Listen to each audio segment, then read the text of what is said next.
Order! Order! You are an incorrigible delinquent at times. Behave yourself, man!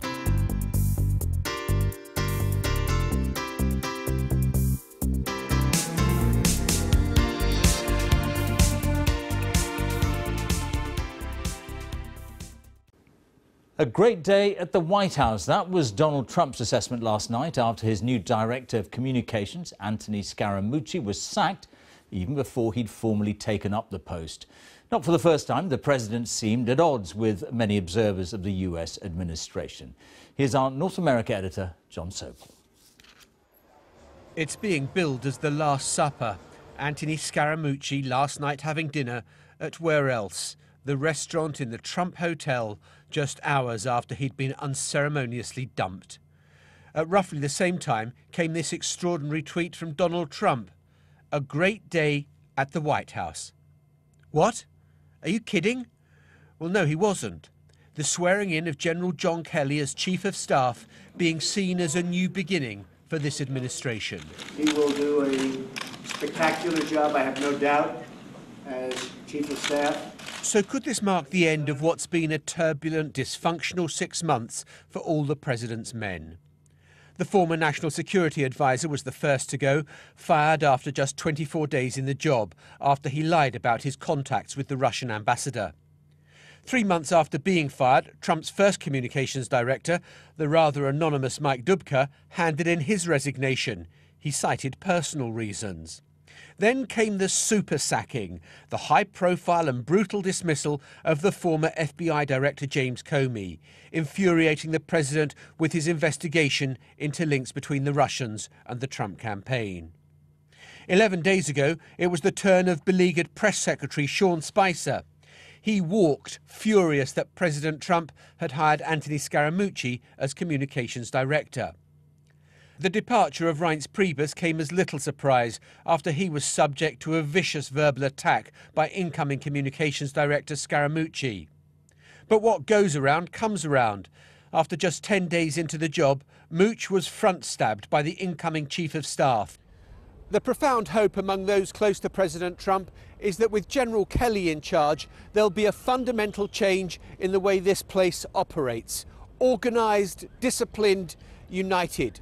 But we've seen this movie before, a change in personnel leading to high expectations, followed by a swift return to normal. Time will tell.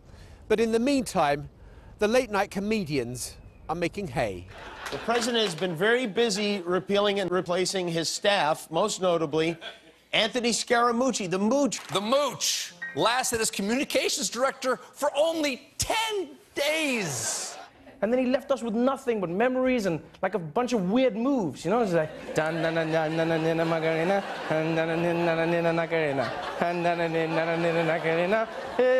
Scaramucci. Why? But some things are still refreshingly familiar. Donald Trump tweeting a short time ago, "Only the fake news media and Trump enemies want me to stop using social media. Only way for me to get the truth out." Change, yes, but revolution, no. John Sopel, BBC News, Washington.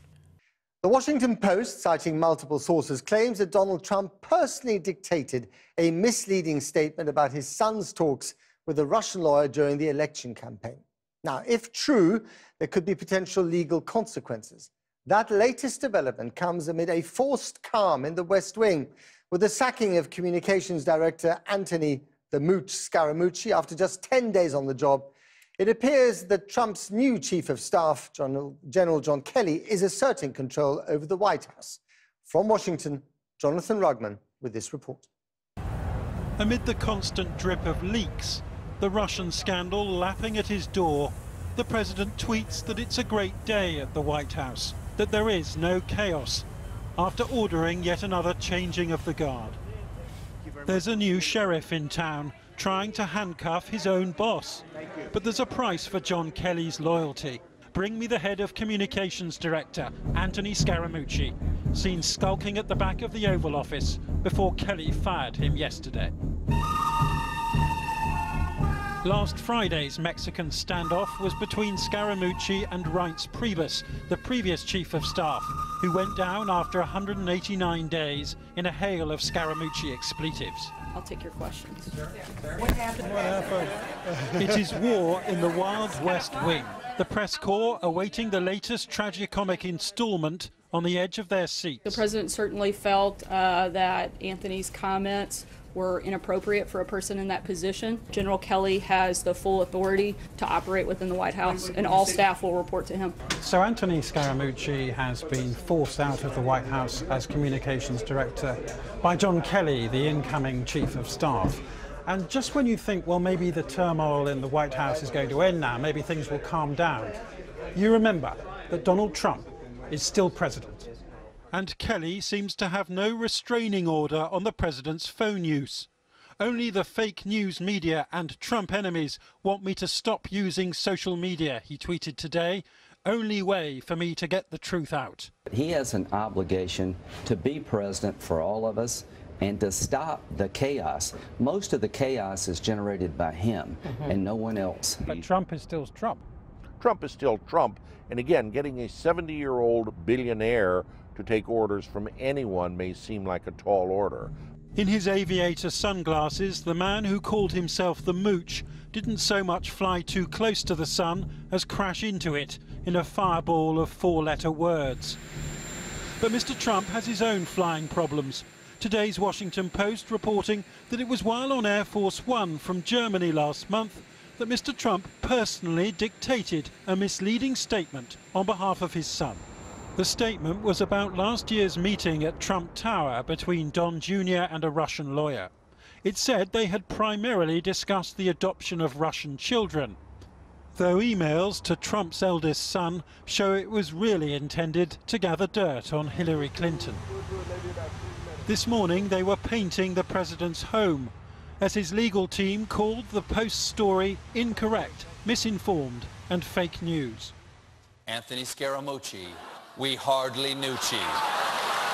So amid coast-to-coast joke-making at Scaramucci's downfall, Mama, my job had just begun, and now I've gone and thrown it all away. something far more serious reigns on Donald Trump's parade.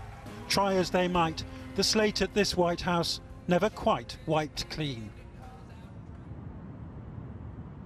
Well, the Washington Post's allegations will certainly be of interest to the FBI investigation into alleged collusion with Russians over last year's presidential election and the potential obstruction of justice by the president himself, although Mr. Trump has always called this the biggest witch hunt in political history. I should add that Bill Shine, a former Fox News executive, has had talks with this White House about joining its communications team. Mr. Shine left Fox News earlier this year after its founder was accused of harassing women. But I should add that there is disbelief here that anybody would wish to join the communications team of a president who has taken charge of so much of his own publicity. Jonathan, thanks very much indeed.